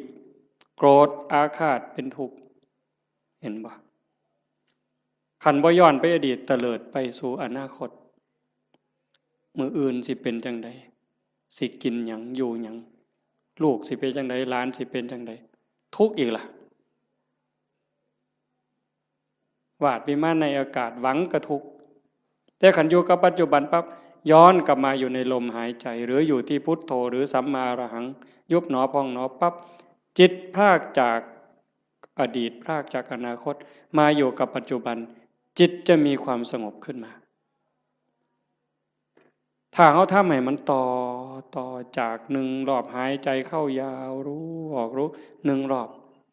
เข้ายาวออกยาวสองรอบขันติดต่อกันหนึ่งรอบสองรอบสามรอบสี่รอบเก่งเด้บ่เฮ็ดได้ง่ายปานใดเด้ลองเบิ่งนี่เอายืดตัวตรงๆสบายๆแขนขาบ่ต้องเกร็งหายใจเข้ายาวออกยาวให้มันเห็นหนึ่งรอบถือว่าเก่งแล้วเห็นลมเข้ายาวๆออกยาวๆแบบจิตบ่แป๊บๆบ่ไปทั้งหน้าบ่มาทั้งหลังแต่อยู่กับหม่องจุดลมกระทบหรือสิตามลมไปก็ตามเห็นจังสั่นชัดเจนปั๊บนี่แม่ใหญ่ได้บุญหลายกว่าทอดกฐินเด้อเห็นลมเข้าลมออกรอบเดียวนี่ล่ะหายใจเข้าปั๊บสุดปุ๊บมันหยุดนิดนึงมันออกมายาวปึ๊บหยุดปุ๊บซ้ำนี่ได้หลายกว่าทอดกฐินหนึ่งกองขันมันได้สองรอบล่ะหลายกว่ากฐินสามกองขันมันได้สามรอบหลายกว่ากฐินห้ากองเฮ็ดไปเรื่อยความมั่นคงความหนักแน่นความมีเหตุมีผลมันจะเกิดขึ้นมาเลยตมาเห็นแนวนั้นเนี่ยความมั่นคงความบ่ย่านบ่หวั่นบ่เกรงคันมันถึกแล้วก็ถึกหลดตรงนี้มันจะเป็นสมบัติซอยเฮาย่ามเจ็บย่ามไข้ย่ามผิดหวังย่ามสมหวังมันก็จะไหลไปเรื่อยจากการได้ความสงบความร่มเย็นบางสีบ่หาแต่หลายดอกบ่ทันเก่งอีหยังดอกซำนั้นแต่มันจะพัฒนาไปมันจะลุ่มลึกไปโดยลำดับลาดเอียงไปโดยลำดับไม่โกรกชันเหมือนภูเขาขาดพระพุทธเจ้าเป็นว่าซั่นเด้ธรรมะของพระองค์นั้นลุ่มลึกไปโดยลำดับลาดเอียงไปโดยลำดับไม่โกรกชันเหมือนภูเขาขาดมันจะคอยเพิ่มคอยเติมคอยเพิ่มคอยเติมความหนักแน่นความร่มเย็นหลายขึ้นความสุขหลายขึ้นนะยายพระพุทธเจ้าเพิ่นบอกว่านัตถิสันติปรังสุขขังความสุขอื่นยิ่งกว่าความสงบไม่มีบ่มีวันเถียงเด้ความสุขอื่นยิ่งกว่าความสงบบ่มีอันนี้เพียงแค่เฮาสงบกายสงบภายนอกการเฮาอยู่บ้านเสียงโทรทัศน์เสียงหมาเสียงแมวเสียงลูกเสียงหลานเสียงวิทยุเสียงมอเตอร์ไซค์เสียงเด็กน้อยตีกันขากันหายแอวหนหูหนหวยจักหยังตัวหยังเป็นจังได๋บัดเฮามาอยู่วัดปุ๊บงัวก็บ่ยาก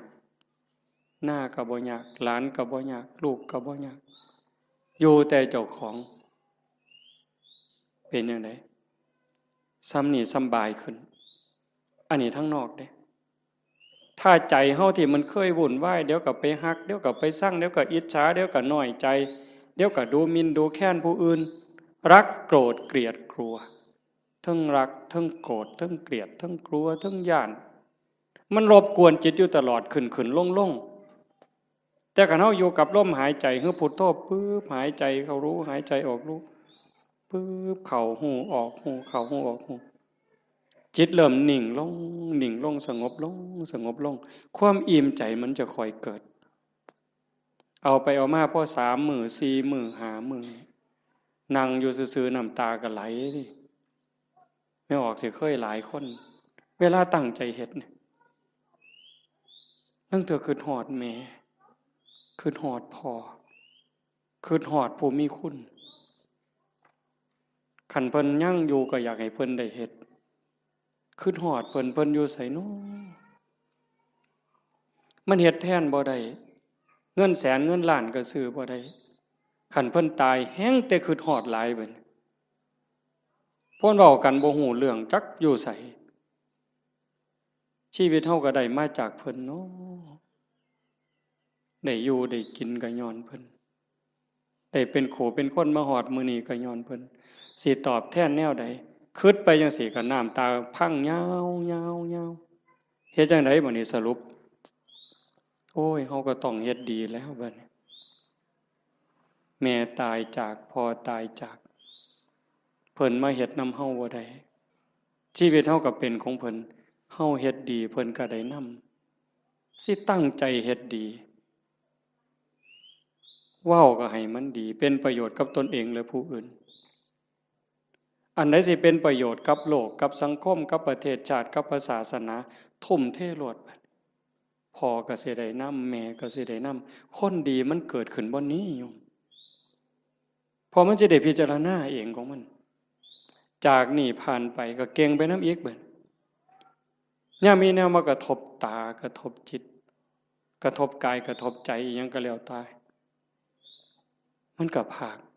ได้สติขึ้นมาปึ๊บน้ำตาคูอยู่ๆนี่มันหยุดจึกโลดเฮ้ยโง่ไปแล้วอันนี้บ่แม่นแล้วภาคความรู้สึกนั้นออกมาเป็นจังซี่เด้ยกจิตออกมาเลยเป็นผู้เบิ่งโอ้มันเป็นเรื่องธรรมดาตัวเกิดแก่เจ็บตายเป็นธรรมดามันก็สิสอนอีกเจ้าสิมาเสียใจหยังตอนนี้ตั้งแต่ตอนเพิ่นอยู่นำเจ้าคือบ่เฮ็ดดีนำเพิ่นนอกจากผู้ที่ตายไปแล้วผู้ที่ยังได้เจ้าเฮ็ดดีจังได๋กับเขาอีกเจ้าสิมาห้องไห้ขึ้นฮอดแต่ผู้ตายบัดผู้ยังเจ้าบ่เบิ่งเอาเจ้าสิเสียใจอีกที่หลังบ่นี่มันก็จะสอนมาเองเจ้าของนี่สอนเจ้าของเป็นจังซี่ได้ยายจากนั้นตาเห็นหูได้ยินจมูกได้กลิ่นลิ้นได้รสสติมันมาทันปึ๊บเคยหักมันก็สิตัดจึดออกบ่หัก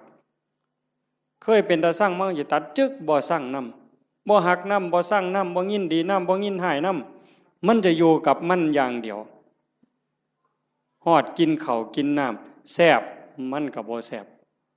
บ่แซ่บมันก็บ่แม่นบ่แซ่บมันหู้ซื่อๆแล้วก็แล้วด่ากับย่องซ้ำกันบัดเจ้าสิสรรเสริญเจ้าสินินทาสิดูถูกข่อยก็ซ้ำเก่ามันเข้าใจอ่ะนี่คือการยกจิตเด้อโยมบ่แม่นเฮาสิมาเอาบุญซื่อๆเด้ครูบาคือกันเด้บวชเอาบุญน่ะมันเป็นเรื่องเด็กน้อยนี่ไงเว้าหมู่เจ้านำนะซะบัดนี้อันพากันมาวัดมาว่ามาฟังเทศน์ฟังธรรมขี่รถไปฟังเทศน์บ้านนั้นบ้านนี้ไปเพี้ยนบ้านนั้นบ้านนี้ไปทำวัดเช้าวัดเย็นน้ำวัดน้ำครูบาอาจารย์ไปเอาบุญน่ะเด็กน้อยเศร้าเล่นเฮือนน้อยได้บ่เดี๋ยวนี้ฮะเรื่องเอาบุญนั้นเป็นเรื่องเด็กน้อยซะแล้วแต่ก็จำเป็นเด้เด็กน้อยมันต้องเอาขนมอ้อยเด้เอาไข่เค็มอ้อยเด้เอาบักขามอ้อยก็เอาเด้แต่ว่าเฮาก็ต้องใหญ่ขึ้นมานำจากการไปวัดไปว่าเพื่อเอาบุญ ให้เป็นการศึกษาเรียนรู้ธรรมพัฒนาเจ้าของยกระดับจิตเจ้าของกายนี่ยกบ่ได้แล้วล่ะนี่แต่สิสุดไปสุดไปสุดไปจักมือก็สิดับถิ่มไปล่ะใจนี่ตัวมันบ่ตายนี่ยกใจให้มันสูงก่อนตายนี่แม่แบบว่าเขาด่าบ่เครียดนี่เฮ็ดง่ายบ่ยายเขารักของบ่เสียดายนี่เฮ็ดง่ายบ่ยากเด้คันเฮาบ่ฝึกมื้อนี้สิไปฝึกมื้อใดบัดจังว่าวัดมาว่ามาปฏิบัติคือการมาฝึกเจ้าของยกใจเจ้าของอย่าให้มันไปยินดียินร้ายอย่ายินดีในเวลากระทบกับอารมณ์ที่น่ายินดีอย่ายินร้ายในอารมณ์ที่น่ายินร้ายมันเฮ็ดว่าท่านใดมื้อนี้ก็เพียรมันฝึกมันฝนมันประพฤติปฏิบัติเฮ็ดเอาคันเฮาเข้าใจแล้วมันจะหูทางเฮ็ดอยู่เด้มื้อเช้าอาตมาบอกโยมวัดโน่นกุลมว่าจากมื้อนี้ไปนี่ให้หาข้อบกพร่องเจ้าของทุกคนหาจุดอ่อนเจ้าของคิดพอปั๊บเขียนใส่กระดาษหน่อยไว้รถนี่เฮามีจุดอ่อนบนนี้ขี้น้อยใจขี้โกรธคือมักย่องเจ้าของว่าเจ้าของดีกว่าเขาหลายเห็นให้มันเห็นด้วยใจเข้าใจเจ้าของเบิ่งเจ้าของให้มันคักเห็นจุดอ่อนแล้วก็แก้นั่นล่ะย่อสิดีขึ้นดีขึ้นดีขึ้นดีขึ้นให้หักผู้อื่นสงสารผู้อื่นเห็นใจผู้อื่นให้หลายขึ้นโอ้มันได้ขอคิดหลายอยู่ดิเบิ่งหนังพระพุทธเจ้าโยมเพิ่นเอาไปให้เบิ่งอาตมาก็ได้เบิ่งข้าวนึงเพิ่นคือดีแท้มองนี่มองประเสริฐหลายสิว่าเครียดให้คนนี่ตั้งแต่เกิดมาเราสิบ่มีจักเม็ดเลยนั่นคือน้ำใจที่เพิ่นฝึกฝนมา20อสงไขยกำไรแสนมหากัปจนลงตัวชาติสุดท้ายนี่ไผสิเฮ็ดหยังก็บ่มีเครียดบ่มีขมบ่มีโกรธบ่มีบ่พอใจบ่มีหงุดหงิดมีแต่เมตตามีแต่เห็นใจโยมก็มีคือกันสภาพจิตนี่แต่มันบ่ทันใหญ่มันบ่ทันเจริญฝึกมันเลี้ยงใจตัวนี้มันใหญ่ขึ้นคันเฮาอยากเป็นคือเพิ่นเด้คันเฮาอยากเป็นคือพระพุทธเจ้าอยากให้พุทธะเกิดขึ้นกับเฮาทุกคนเป็นพุทธะได้เป็นม่านได้ไม่ใหญ่ก็เป็นม่านได้เป็นม่านเจ้าของเป็นพุทธะก็ได้เจ้าสิเลี้ยงหยังในใจเจ้าให้มันใหญ่ให้อภัยให้ไวที่สุดเมื่อวานนี่อาตมาตั้งแต่วันที่12เมิดวัดยึดโทรศัพท์ปิดเข้ากองเก็บเข้าห้องใหญ่ปิดประตูล็อกกุญแจเลยแต่อาตมาย่านบ่แน่นอนก็เลยเอามาโทรตอนแรงๆโทรถามโยมคันว่าเป็นอีหยังเฮ็ดจังไดกันแน่มันนี่มันโยมทั้งกรุงเทพโทรมาคุยกันเพิ่นก็ว่ามีเรื่องบางอย่างที่บ่พอใจกันอาตมาก็เลยว่าคันท่าคิดว่าเป็นลูกศิษย์พระพุทธเจ้าก็อย่าเครียดคันให้อภัยเป็นลูกศิษย์พระพุทธเจ้าถ้าผูกโกรธเป็นลูกศิษย์พญามารโว้ยบ่เอาแล้วแนวนี้เว้ยว่าโยมลงเป็นลูกศิษย์พระพุทธเจ้าเพิ่นว่าเอ้าเจ้าเป็นลูกศิษย์พระพุทธเจ้าเจ้าก็อย่าไปเครียดติล่ะเศร้าเครียดติล่ะบ่แม่นผู้ใดให้เจ้าเป็นได้เจ้าเป็นเองแน่นั่นว่าโอ้ยถ้าอย่างนั้นโยมไม่โกรธแล้วเพิ่นว่าถ้าโกรธถ้าแค้นถ้าอาฆาตก็เป็นลูกศิษย์พระเทวทัตหลุดแล้วเจ้าเอาวะล่ะเลยพระเทวทัตไปฮอดลูกศิษย์พญามารพุ่นแต่คันฮู้จักให้อภัยผู้อื่นสงสารเมตตาผู้อื่นให้โอกาสผู้อื่นเป็นลูกศิษย์พระพุทธเจ้าพุทธังสรณังคัจฉามิเพิ่นว่าเด้แ ไม่ไงว่าอยู่บ่พุทธังสรณังคัจฉามิเพิ่นว่าเด้ธัมมังสรณังคัจฉามิสังฆังสรณังคัจฉามิทุติยัมปิแม้ครั้งที่สองตติยัมปิแม้ครั้งที่สามข้าพระพุทธเจ้าถือเอาพระพุทธเจ้าถือเอาพระธรรมถือเอาพระสงฆ์เป็นที่พึ่งเป็นที่ระลึกถึงจะปฏิบัติตามพระพุทธพระธรรมพระสงฆ์เหมือนเพิ่นเว้าอ่ะแต่บัดเครียดให้หมู่นั่นหน้างอลองคองเว้ยตัวพระพุทธเจ้าพุ่นมานี่เจ้าโอ้ยจะไปไว้ไสบาปบัดนี้ตัวหลวงพ่อเจ้าคณะอำเภอกับบาปอยู่มันก็บ่ปานตัวพระพุทธเจ้าเด้อตัวครั้งที่หนึ่งยังบ่พอได้แม้ครั้งที่สองมันยังไงยืนยันอีกนี่ทุติยัมปิแม้ครั้งที่สองตติยัมปิแม้ครั้งที่สามยังเครียดให้หมู่อยู่เบิ่งที่ละกิเลสมันบ่ปล่อยเจ้าง่ายๆได้ไม่ไงคันเจ้าบ่ตั้งอกตั้งใจนี่บ่ทันเด้เบิ่งเจ้าของให้คักเด้อสิสรุปแล้วเด้เบิ่งเจ้าของให้ดีๆทบทวนตั้งแต่เฮาเข้าวัดมาจนฮอดมื้อนี้เฮาดีขึ้นกว่าเก่าบ่เฮ้ยยายตัดสินด้วยความเป็นธรรมเด้เจ้าของนั่นล่ะฮู้เองตัดสินเจ้าของว่าดีขึ้นกว่าเก่าบ่ความโลภกูลดลงบ่นอ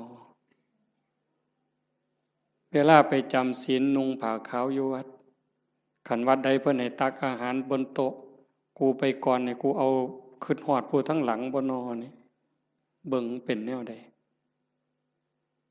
ยังไปสุดโต๊ะยังถอยมาอีก3 ก้าวเทมือมาข้างหลังหยุมขนมมอมอีกตัวนึงบ่ซ่อมเด้นี่ครูบาก็คือกันเด้กันว่านั่งสมาธิว่าซั่นหมู่พานั่งสมาธิอยู่ศาลาเพิ่นไปดอกเดินจงกรมไปทั้งกุดพุ่น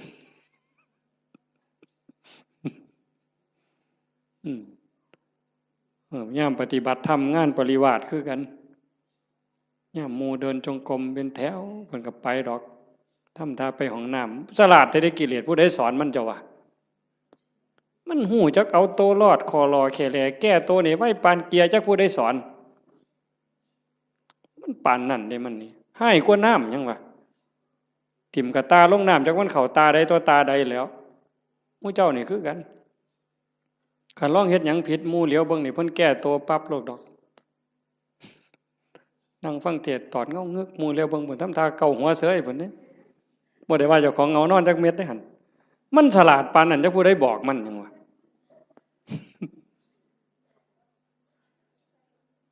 เดินจงกรมงอกไปทั้งกดเพิ่นปั๊บหมุนปึ๊บทำทานั่งในพี่ดอกไว้บ่เป็นนั่งน้ำมูดอกหลายเพิ่นว่าเท่านั้นก็โกนเพิ่นว่าเท่านั้นก็ตดเพิ่นว่าเอ้านั่งกดผู้เดียวพี่ดอกเพิ่นว่านั่งคัดตมาดได้ปึ๊บพูดโธพูดโธสมควรแก่เวลาปักสลาดมึงที่ล่ะมันเจ้าสิรอดมันซั่นบ่มันต้องอยู่น้ำมูเอาจริงเอาจังน้ำครูบาอาจารย์ตายเป็นตายเอาพ้นบ่ตายกูก็บ่ตายปานนั้นตัวเทื่อมันสิเป็นขู่เป็นคนนี่แม่ใหญ่ตามใจเจ้าของนี่พังหมดหลวงปู่บุญเสริมนี่เรามาอยู่น้ำหลายปีตามใจตัวชั่วระยำเราบ่ว่าธรรมดาเด้ตามใจตัวชั่วระยำแม่นความเพิ่นอาตมาบ่เถียงอาตมานี่ล่ะผู้หนึ่งยิ่งว่าเจ้าของเป็นอาจารย์นี่โอ้ยมือบ่อยากลุกนี่หาว่าเจ้าของเมื่อยพุ่นนี่โอ้ยเฮาเมื่อยเว้ยเพิ่นว่าจะคิดเรื่องหยังต่อเรื่องหยังเรื่องบ้านเรื่องคนแน่ผู้นั้นก็มาถามผู้นี้ก็มาถามบ่ได้พักบ่ได้พรเพิ่นว่ามื้อคืนมาดึกเพิ่นว่าเด้อันลูกวัดบ่ลูกนี่นอนตายนอนกินวัดกินว่าเพิ่นว่าคือผู้อื่นนี่เอาให้ตายรถเจ้าของนี่โอ้ยขออ้างสารพัดวางต้นปีนะเขาเฮงว่าสิตายแฮงแต่ได้ทามันกิเลสบัดนี้บ่ต้องลุกดอกเขาว่าเจ้าบ่สบายเขาหูหมดวัดละโว้ยบัดเฮ็ดแนวอื่นบัดนี้นะบ่เป็นเรื่องเป็นเล่าบ่ได้คิดว่าเจ้าของโซ่จักเม็ดบัดนี้เป็นแนวนั้นเด้ทั้งนั้นต้องทบทวนเบิ่งเจ้าของ ตั้งแต่มือหูจะคว่ำมามือเขาวัดเขาว่ามาจนหอดมือนี่ความโลภลดลงบ่ความอิจฉาโมนี่ลดลงบ่ความเข้าใจในขออัดขอทำมันเพิ่มขึ้นบ่ง่ายเด้อโยมเด้ออันนี้กิเลสมันก็ฉลาดเด้เวลาครูบาอาจารย์ถามปัญหาถามนั่นถามนี่มันสิทำทายืดไว้ดอกกันเพิ่นถามเป็นจังไดย้ายขอนั้นเจ้าว่าจังไดเพิ่นสิรับตาปั๊บโลดเที่ยงทีลี่ อย่ามายุ่งเด้อข้อยกำลังนั่งสมาธิเพราะว่าเพิ่นญาติเพิ่นตึกถามญาติจากอายหมู่มึงดีละมันนี่ก็คือม่านย่าถ้าเฮาปฏิบัติธรรมบ่เห็นม่านย่าเจ้าของนี่จบไม่ไงเจ้าอย่าคุยข่อยบอกเลยว่าเจ้าอย่าคุย สมเจ้าว่าแต่พระครูเด้อเว้ยฮอดสมเด็จเจ้าคุณสมเด็จว่าไปโลดคันเจ้าบ่เห็นม่านยาเจ้าของบ่เห็นเล่ห์เหลี่ยมในใจเจ้าของนี่มันว่ามันตัวผู้อื่นที่แท้มันตัวเจ้าของเล่ห์เหลี่ยมตรงนี้น่ะต้องเห็นตัวนี้เห็นจิตในจิตตรงนี้เจ้าจังสิเข้าใจธรรมะเจ้าจังสิเห็นหน้ากิเลสคันเจ้าบ่ทันเห็นจิตในจิตบ่ทันเห็นตรงนี้เอ้ยต้อยเจ้าหอพุ่นต้อยหออีหลีโยมให้เจ้าหอสำนกนี่ไปโลดเว้ยให้เจ้าหอสำนกเรียกนี่อย่าว่าแต่3 โต6 โตให้เจ้าบอกมาโลดถูกทุกงวดก็สร้างเจ้าบ่ม่มนรกดอกไปบ่รอดเจ้าพัฒนาจิตเจ้าบ่ได้แน่ๆเจ้าว่าได้ใหญ่ทั้งสัญญาติโยมต้องฝึกการละบาปการทำบุญการทำดีแล้วก็ต้องละเฮ็ดหยังทำหยังพยายามว่างยิ่งเฮาทำบุญบ่ต้องเอาหยังอย่าเอาแม้แต่คำย่องคันเฮ็ดได้ตรงนี้สิใกล้พระพุทธเจ้าได้นี่บ่ง่ายเด้คันเฮาไปบ่ใกล้พระพุทธเจ้านรกมันเอิ้นเฮาอยู่ทอดกฐิน8 ล้านกองนรกมันก็เอิ้นเจ้าอยู่เนี่ยรักษาศีลจนตายมันก็เอิ้นเจ้าลงนรกอยู่นี่เอานั่งสมาธิจนหอได้จนหายโตมันก็เอิ้นเจ้าลงนรกได้คือเก่าแต่คันเจ้าเห็นจิตในจิตเข้าใจเจ้าของหูจักละหูจักว่างเห็นกับกิเลสมันกระซิบเจ้าหูจักหนามันแล้วก็ยันหน้าผากมันออกนั่นเจ้าสิเข้าใจแล้วก็ฝึกละฝึกว่างตัวนี้คือบ่ให้ปุ๋ยมันเลยบ่ให้อัตตาบ่ให้ตัวตนบ่ให้ม่านมันได้ช่องจังสั่นเฮาเฮ็ดหยังทำทานทำหยังบ่ต้องมีสื่อมีเสียงดีที่สุดตัวนี้มันสิยกเจ้าขึ้นไปสู่อริยมรรคไปเลยสู่อริยมรรคอริยผลแต่ขันยังยากน้ำสื่อน้ำเสียงอยู่นี่ว้ายว่าออกบุญกฐินเด้อว่าตามสมควรหรือตามกำลังก็แล้วแต่ออกมาออกแล้วไปนั่งอยู่เฮือนเงี่ยงหูหน่อยฟังย่ำไอ้กำนันสิอ่านสื่อกูหนอ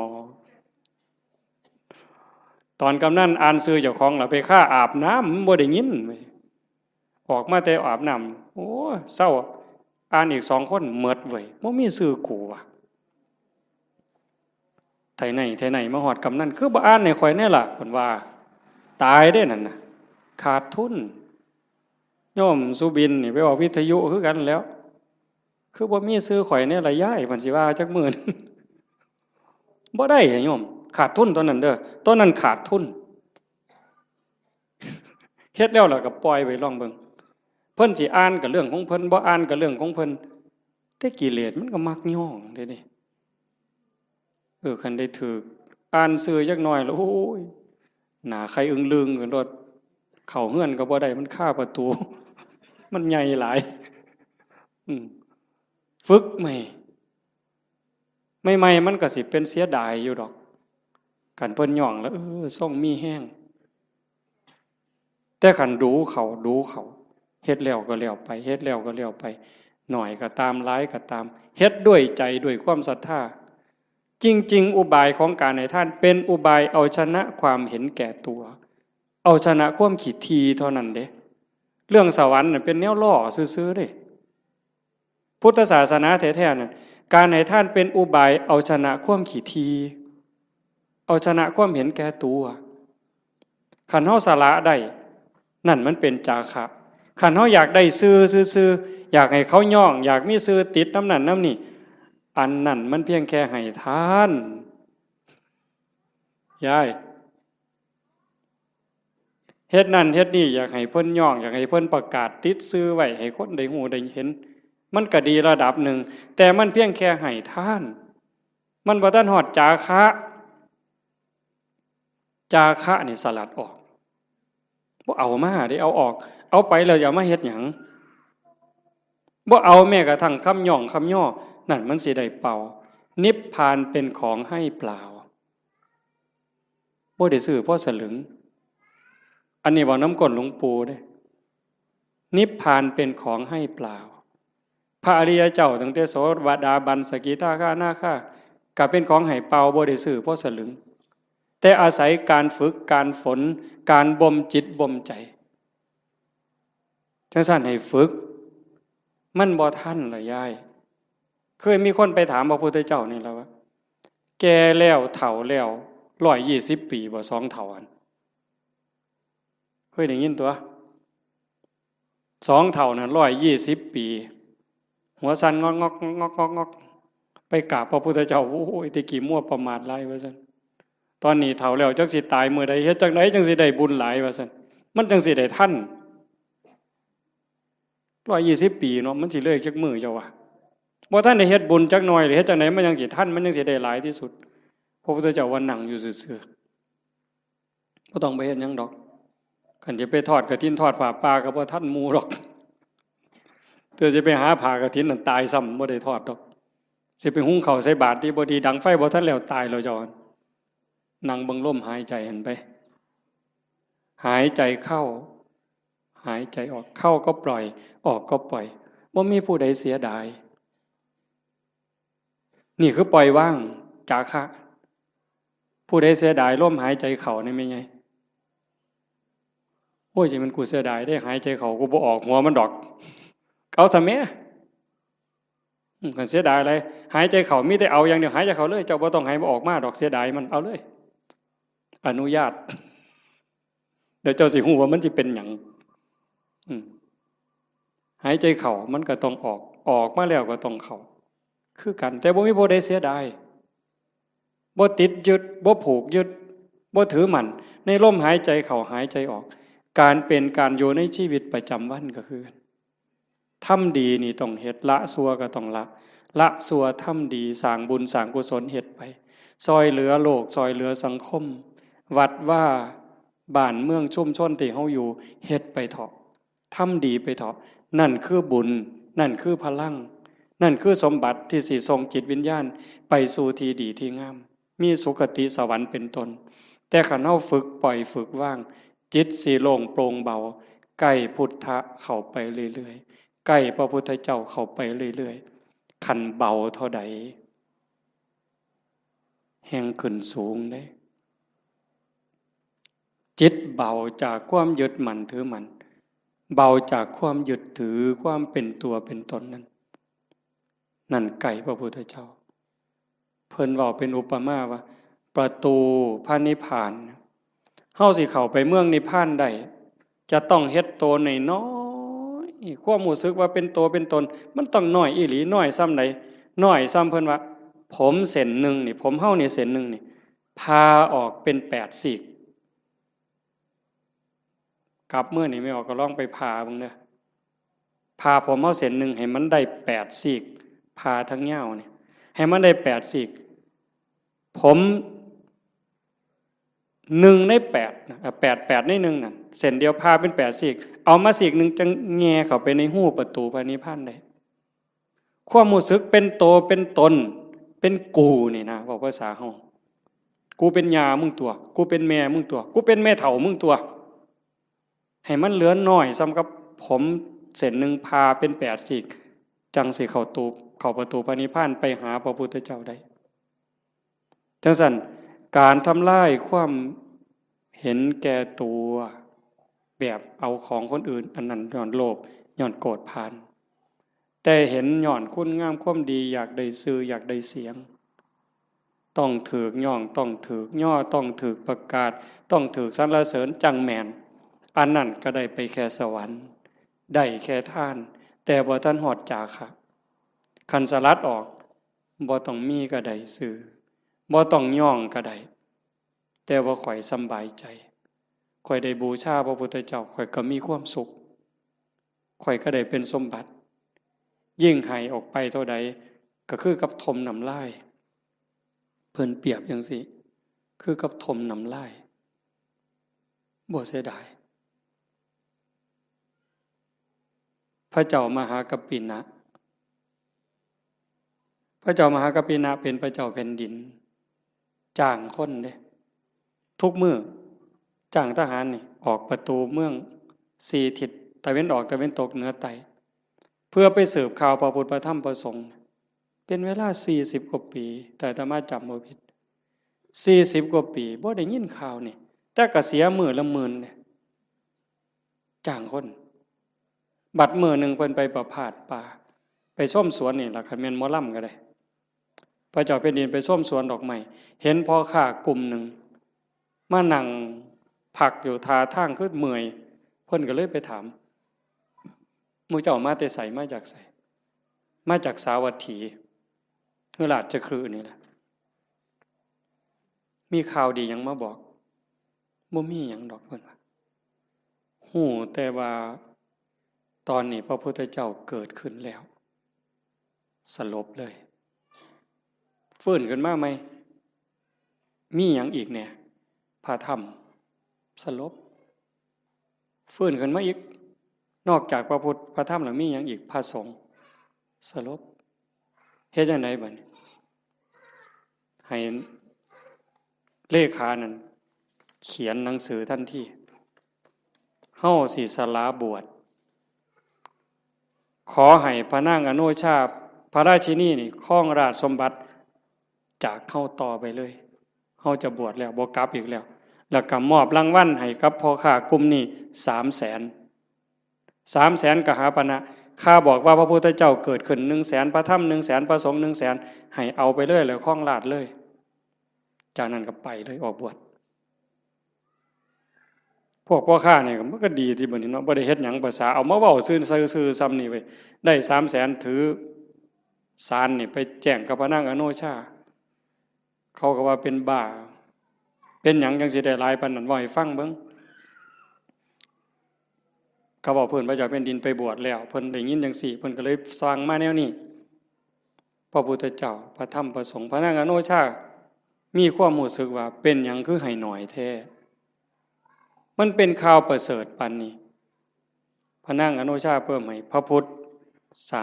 300,000 พระธรรม 300,000 พระสงฆ์ 300,000 เป็นเท่าใด1,200,000มีไง1,200,000เนี่ยมาแจ้งข่าวพระพุทธพระธรรมพระสงฆ์ซื่อๆแล้วก็ถามว่าพระเจ้าแผ่นดินไปไสเพิ่นออกบวชแล้วไปหาพระพุทธเจ้าแล้วเพิ่นบอกให้พระราชินีนี่ครองราชย์นี่อ่านหนังสือให้ฟังพระนางอโนชามีความรู้สึกว่าเรื่องอีหยังราชสมบัติทั้งหมดนี่คือกับน้ำลายที่พระเจ้ามหากัปปินะทมถิ่มลงกลางดินเรื่องหยังเขาจะไปดูดเอาน้ำลายมากินใครแม่นเฮาเนี่ยมันบ่เป็นแนวนั้นเด้ถ้าบุญบ่พอนั่นคือบุญเปิ้นพร้อมบุญพอแล้วเข้าใจในเงื่อนไขของชีวิตเข้าใจเงื่อนไขของวัฏสงสารแล้วความจริงของโลกของธรรมแล้วพระนางอโนมามีความรู้สึกว่าราชสมบัติอำนาจทั้งหมดคือกับน้ำลายที่พระเจ้ากับพระเจ้ามหากัปปินะทมถิ่มแล้วเรื่องหยังเฮาสิไปดูดมากืนกินเฮาก็สิบวชคือกันออกบวชคือกันตอนเพิ่นไปเฝ้าพระพุทธเจ้าเพิ่นบอกอัศจรรย์อัศจรรย์ไปพ่อแม่น้ำพระเจ้าแผ่นดินไปก่อนไปพ่อแม่น้ำบ่มีแพบ่มีเหือเฮ็ดจังได๋อ้างคุณพระพุทธเจ้าด้วยสัจจะที่ไปเฝ้าพระพุทธเจ้าออกบวชด้วยศรัทธานี่ขอให้สายน้ำนี่อย่าสะเป็นคือน้ำให้น้ำเป็นคือหินขี่ม้าเหยียบน้ำไปคือเหยียบหินนี่แก๊บแก๊บแก๊บแก๊บแก๊บแก๊บบ่เปียกบ่หยังเลยสายที่2คือกันสายที่3คือกันสายผ่านแม่น้ำ3สาย ไปได้มาพันคนมาพันตัวคนพันคนพระนางอนุมาตามไปพวกผู้ชายไปก่อนได้ฟังธรรมก่อนบรรลุธรรมก่อนพระเจ้ามหากปินะพร้อมทั้งบริวารทหารนั่น1,000บรรลุธรรมพวกพระราชินีตามไปสาราราชสมบัติตามไปคือกันไปเจอน้ำกับคนฉลาดพระเจ้าแผ่นดินเพิ่นไปได้แนวใดบ่มีเรือบ่มีแพเพิ่นต้องอาศัยสัจจกิริยาจังซี่ตั้งใจตามไปได้คือกันสายที่2ก็ขามได้สายที่3ก็ขามได้พอไปฮอดพระพุทธเจ้าถามหาพวกพระเจ้าแผ่นดินนี่เห็นมาบ่พระพุทธเจ้าเพิ่นฮู้ว่าพระราชินีนี่มีศรัทธาบวชจริงแต่เมียทหารที่ตามมาอีก1,000 คนน่ะมันบ่ได้ศรัทธามาบวชเด้นำมาเอาผัวซื่อๆได้ซุ่มนั้นสินำมาเอาผัวหลบไปแต่พระราชินีนี่ตั้งใจบวชจริงพระพุทธเจ้าเพิ่นเลยว่าให้เห็นตอนนี้บ่ได้เพิ่นเลยบอกว่านั่งลงก่อนฟังธรรมก่อนหลังจากฟังธรรมแล้วหมู่เจ้าก็จะเห็นสามีเองดอกให้ใจเย็นๆพระพุทธเจ้าแสดงธรรมจบปั๊บเข้าใจบรรลุธรรมเป็นโสดาบันพวกผู้ชายได้ฟังรอบ2เป็นพระอรหันต์หมดความอยากได้ผัวลบไปมันหมดแล้วบวชเป็นภิกษุณีนำกันต่อพุ่นเด้จังสั่นเฮาสิเฮ็ดหยังทำหยังก็คือกันเด้อโยมเด้อลองทดสอบเบิ่งจากการท่าน5 บาท10 บาท100 บาทแสนบาทล้านบาทท่านแล้วเพิ่นย่องประกาศซื้อเขียนป้ายติดให้เฮาก็ได้มาแล้วหลายเถื่อหลายรอบวันนี้ลองเบิ่งว่าเฮาลองบริจาคหน่อยก็ซังหลายก็ซังบ่ต้องเขียนชื่อก็ได้คันไว้ใจกันบ่ต้องเขียนก็ได้แล้วเบิ่งความรู้สึกมันสิเป็นอีกแนวหนึ่งมันสิเป็นอีกแบบหนึ่งรสชาติมันต่างกันลองเบิ่งแล้วบ่ลองบ่ฮู้บ่ให้ฟังก็เพราะปานนั้นมันต้องเฮ็ดด้วยตนเองมื้อนี้เว้ามาโดนพอสมควรบ่ได้เว้า 7-8 มื้อมันเลยสิเว้าหลายจักหน่อยแต่ว่าเสียงมันบ่ขึ้นก็เห็นว่าพอสมควรอาจจะได้เรื่องบางบ่ได้เรื่องบางจริงใจอาตมาตั้งใจว่าสิเว้าเรื่องนึงเรื่องศาสนามีคนฝากมาอยู่แต่ว่ามันลงไปบ่ได้ก็สร้างมันเถาะก็ขอฝากเพียงแค่ว่าให้ญาติโยมนี่รับผิดชอบเจ้าของบ่มีผู้ใดซอยผู้ใดได้บัดฮอดบัดสุดท้ายได้โยมบัดเฮานอนอยู่เทิงเตียงนอนติดสาดติดเสือจังสิเข้าใจตนแลเป็นที่พึ่งของตนอัตตาหิอัตโนนาโถจังสิเข้าใจตัวนั้นคันบ่จังสันบ่ท่านเข้าใจโยมแต่ว่าเฮายังโชคดีจักหน่อยว่าเฮาได้เข้าวัดได้ฟังธรรมได้ปฏิบัติธรรมฝึกตายดูๆบ่แม่นเว้าเล่นเด้ยามมื้อแลงไหว้พระนั่งสมาธิแล้วบัดนอนลงนี่ลองบอกว่านอนลงเทื่อนี้สิบ่ได้ลุกอีกแล้วเด้อตายแล้วล่ะบัดนี้บอกเจ้าของจังซี่แล้วก็ทำใจหามันแม่นอีหลีเลยเฮ็ดจังได๋สิเฮ็ดแนวใดเครียดให้ไผสั่งให้ไผอาฆาตไผติดหนี้ผู้ใดว่างละออกขันใจเฮายังวุ่นวายมันไปอบายเด้สอนเจ้าของจังซี่เฮ็ดจังไดใจสิสงบขันใจสงบก็ไปสู่สุคติจังสั่นนอนลงกับเบิ่งอาจจะเบิ่งร่างเจ้าของนอนไล่ตั้งแต่ฝ่าเท้าฮอดปลายผมตั้งแต่ฝ่าเท้าฮอดปลายผมปลายผมฮอดฝ่าเท้าบาปก็เฮ็ดบุญก็เฮ็ดดีก็เฮ็ดหลายบุญก็เฮ็ดหลายชั่วก็มีสุดท้ายก็ซ้ำนี้ตายแล้วเอาหยังบัดบ่มีแนวเอาร่างกายก็เอาบ่ได้มีอย่างเดียวที่สิปลอดภัยที่สุดคือเฮ็ดใจให้สงบหลังจากเบิ่งร่างกายจากฝ่าเท้าฮอดปลายผม มืออยู่จังใดแขนอยู่จังใดขาอยู่จังใดหันมาเบิ่งลมหายใจหายใจเข้ายาวละเอียด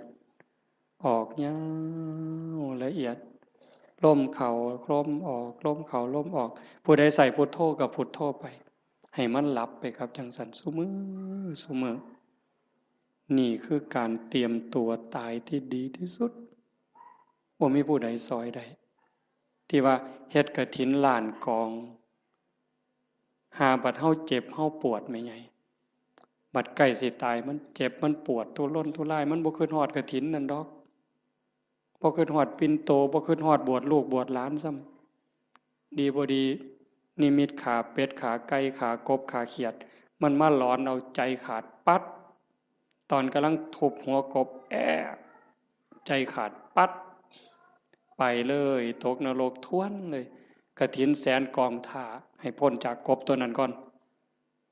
แต่ขันเบิ่งจิตเบิ่งใจให้ดีเบิ่งลมให้ดีเฮ็ดจิตให้สงบให้มันเป็นนั่นล่ะบาปก็บ่เอาบุญก็บ่เกี่ยวละอย่างเดียวว่างอย่างเดียวบุญเนี่ยมันตามอยู่แล้วว่างอย่างเดียวจิตเป็นอิสระดีบ่ดี